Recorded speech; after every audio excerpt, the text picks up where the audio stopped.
समाज को बांट करके राजनीति करना चाहती है, सत्ता पर बैठा रहना चाहती है। देश की इस समय की जो हालात है वो बहुत ही दयनीय है और पहली बार ऐसा कोई मुख्यमंत्री आया है कि जिसने सिर्फ नफरत फैलाने का काम किया है। उत्तर प्रदेश की जो आज की हालात है वो चाहे बुलडोजर नीति हो या जाति को जाति से लड़ाने का मुद्दा हो, धर्म को धर्म से लड़ाने का मुद्दा हो, और खास करके जब एक मठ का मठाधीश जो समाज को शांति का संदेश देने वाला है उसके मुखों से, उसके मुखारबिंद से ये सुना जाता है कि बटोगे तो कटोगे। तो हम समाजवादियों ने तो ये ठान लिया है कि न बटेंगे और न कटेंगे।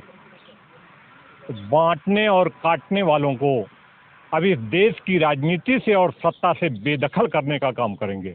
बताइए, अखिलेश यादव पे तो सीधा सवाल उठाया गया कि उनका पीडीए धराशाही है। सीएम योगी आदित्यनाथ ने कहा, कहते हैं खिसियानी बिल्ली खम्भा नोचे।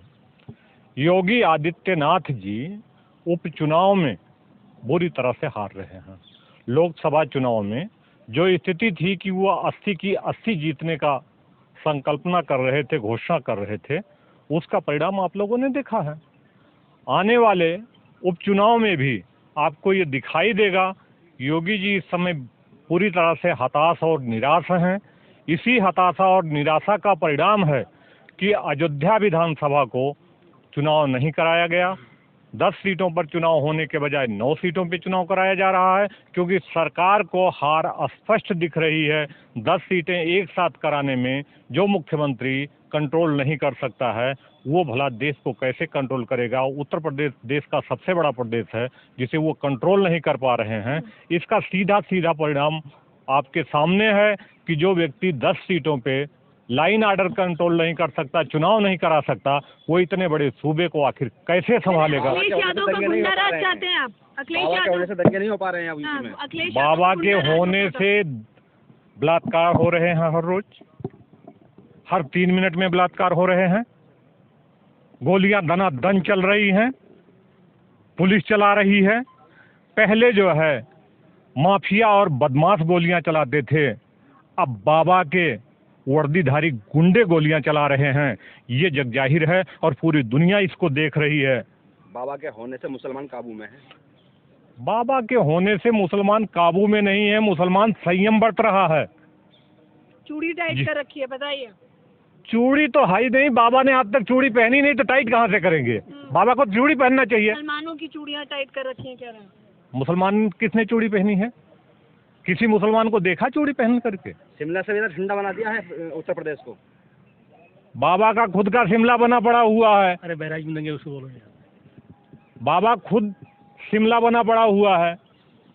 कितने दंगे हो रहे हैं आपको दिख नहीं रहा है? बुलडोजर चलाया बाबा ने बहराइच के अंदर। बुलडोजर चला करके बहराइच का जो मुद्दा है वो था कौन? बीजेपी के लोग थे। बीजेपी के विधायक ने क्या कहा? FIR किस पे कराया? बीजेपी के लोगों के ऊपर, बीजेपी के कार्यकर्ताओं के ऊपर। आखिर क्यों? क्योंकि बाबा का लाइन ऑर्डर पूरी तरह से फेल हो चुका है। बाबा खुद फेल हो चुके हैं। बाबा किसी तरह से अपनी सत्ता बचाने के लिए समाज को उद्वेलित करके लड़ाने का काम कर रहे हैं। आरक्षण कैसे बचाएंगे? आरक्षण बचाने की बात कर रहे हैं। आरक्षण बचाने के लिए जो बात हम कर रहे हैं, आरक्षण तो बचेगा। इस सरकार में कोर्ट में वर्गीकरण की बात हो रही है। कोर्ट में वर्गीकरण की बात हो रही है।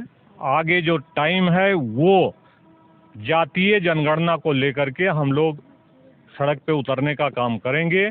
जातीय जनगणना के आधार पर जिसकी जितनी संख्या भारी उसकी उतनी हिस्सेदारी, उसकी उतनी भागीदारी। जाति तो बता नहीं पाते राहुल गांधी, अखिलेश यादव तो टूट पड़ते हैं बकायदा।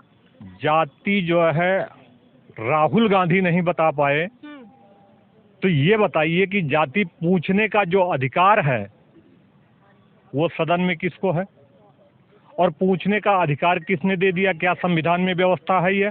तो जाति में कैसी सर? हम जाति तो सीना तान के बताइए। अखिलेश यादव तो टूट पड़े में वही बताइए हमें।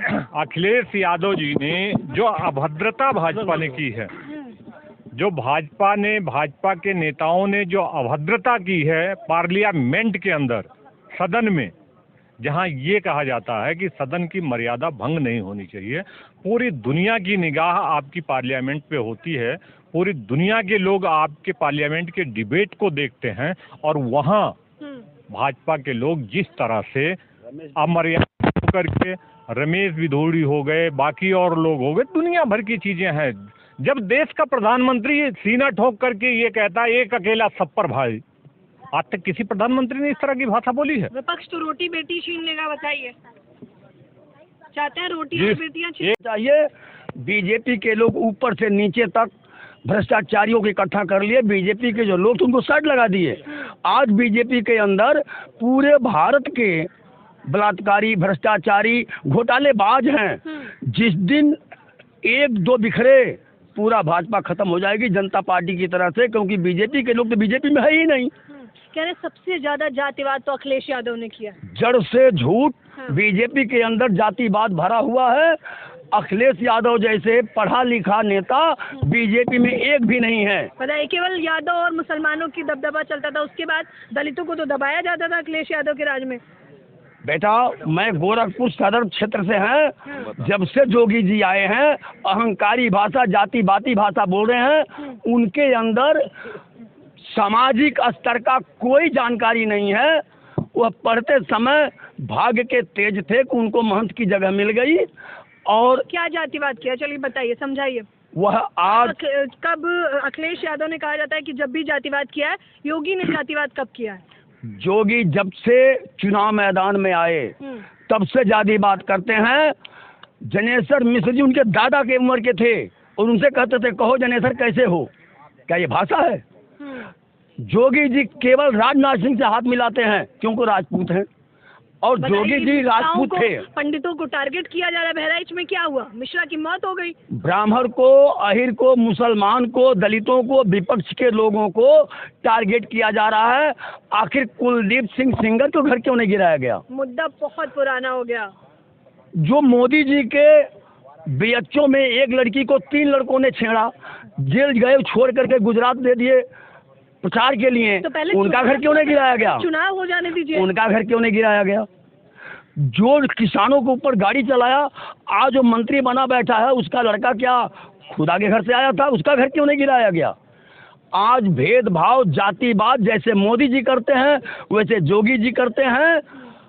आज अभी आपको तो खुश होना चाहिए कि मोदी जी ओबीसी जात से आते हैं। बताइए, ओबीसी आप भी? बिल्कुल नहीं। हाँ। जोगी जी सबड़, मोदी जी सबड़ से हैं, जोगी जी सबड़ बिरादरी से हैं। मोदी जी मुख्यमंत्री बनने के बाद अपनी बिरादरी को सबड़ बिरादरी से ओबीसी में किए हैं। मोदी नीरव मोदी है जो जात से कोयरी है। सुशील मोदी जात के कोयरी थे। नीरव मोदी इनके मोदी शब्द किसी जाति का नहीं है। मोदी शब्द एक अनेक तरह के है। बताइए, सीएम योगी आदित्यनाथ ने कहा है जो लोग जातियों में बांट रहे हैं वो तो रावण की डीएनए है। अब सोचिए आप लोग क्या कर रहे हैं। एकदम जोगी जी जड़ से झूठ बोल रहे हैं। जोगी जी न सनातन धर्म के हैं न हिंदू हैं। जोगी पंथ एक नाथ वंश का है। मैं जोगी जी के पड़ोस में रहता हूँ। मेरा घर ग्राम सभा खुटहन गोरखपुर सदर क्षेत्र में है। जोगी जी जिस दिन नाथ वंश का वचन लिए हैं उस दिन सनातन धर्म का और अपने परिवार का तिलांजलि दे दिए हैं। आज ना वो सनातन धर्म में है ना हिंदू धर्म के हैं, वह नाथ वंश के हैं, गुरु गोरखनाथ जी के हैं। बटेंगे कटेंगे ये बेवल अफवाह है, धमकाने की शब्द है। यह मोदी और जोगी जी को नहीं बोलना चाहिए। ये शब्द अनर्गल शब्द है, ऐसे हमारे समाज में नहीं कहना चाहिए। हम लोग 3,743 जातियां हैं, 190 भाषा बोली जाती है। हमारे हिंदुस्तान में 60 धर्म है। अच्छा, अगर आप कह रहे हैं सीएम योगी आदित्यनाथ में कुछ भी ढंग का नहीं है, तो एक बात, एक सलाह, एक अल्टीमेटम अगर देना चाहें तो क्या कहेंगे? मैं यही कहूँगा कि समाज में सबका साथ सबका विकास का जो नारा है वो सबको लेके चलें। हिंदू, मुस्लिम, सिख, ईसाई सभी का सम्मान बराबर रखें। अमीर गरीब का सम्मान बराबर रखें। ये तो हो ही रहा है। ये क्या बता रहे हैं? एकदम भेदभाव हो रहा है। बेटी बचाओ बेटी पढ़ाओ, बेटियों के साथ दुर्व्यवहार हो रहा है। 16 लड़कियां जंतर मंतर पर बैठी रही। आज तक ब्रजभूषण सिंह को क्या सजा दी है? पहलवान प्रदर्शन था ही नहीं। पहलवान लड़कियां महिला तो हैं, बेटी तो हैं, उन्होंने जब चिल्ला चिल्ला के कहा मेरे साथ अन्याय हुआ, इसकी जांच किया जाए, क्यों नहीं किया? कांग्रेस की तरफ से आई हुई थी, जड़ से भेदभाव पैदा किया जा रहा है। जो हाथरस में लड़की के बलात्कार किया, आधी रात को जला दिया, वो कौन सी कांग्रेस की थी? जो बदायूं में जला दिया गया, वो कौन सी कांग्रेस की थी?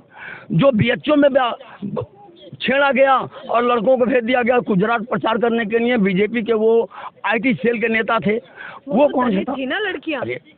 बिल्किस बानो तो मुस्लिम समाज की थी, उसके 9 बलात्कारियों को माला पहना करके जुलूस निकाला गया। क्या ये सामाजिक स्तर की है? ये हिंदू मुस्लिम मंदिर मस्जिद पाकिस्तान, अगर ये 4 शब्द ना कहें तो बीजेपी के नेताओं को बोलने का कुछ भी नहीं है। हाँ, तो बताइए, सीधे तौर पर इन्होंने अल्टीमेट का सीना इनका है नहीं, केवल बयानों से 56 इंची बनते हैं। देश बिल्कुल ये समझ चुका है, जनता पूरी तरह से ये समझ चुकी है कि ये सरकार पूरी तरह से गपोल शंख है, इसके अलावा कुछ नहीं है। केवल लफ्फाजी देश के अंदर हो रहा है, सामाजिक बुनियाद पर कोई काम नहीं हो रहा है। भाजपा के साथ हो रहा है। हिंदू अब जाग चुका है, हिंदू ये समझ चुका है कि भाजपा जो है सिर्फ धर्म की चाशनी में देश की जनता को लड़ाने का काम कर रही है। जमीन सारी हिंदुओं को मिल जाएगी, आपको आपत्ति है क्या कोई? देखिए, वक्फ बोर्ड की जो जमीन है, वक्फ बोर्ड में बहुत सारी चीजें हैं। वक्फ बोर्ड में 40,000 केस वक्फ बोर्ड के ऊपर है जो कोर्ट में है, जिसमें से 10,000 जो है मुसलमानों ने ही वक्फ बोर्ड के ऊपर केस किया हुआ है। उसका मुद्दा वो न्यायालय का है, उस पर हम ज़्यादा गहराई में ना जा करके हम इस बात को कहना चाहेंगे कि जो न्यायालय से फैसला हो उसी पर आप लोग अमल कीजिए। बाकी सरकार तो सिर्फ बोलने का काम है, सरकार क्या करेगी उस पर कोई अहमियत देने की जरूरत नहीं है। तो देख लीजिए, सीधे तौर पर सत्यनारायण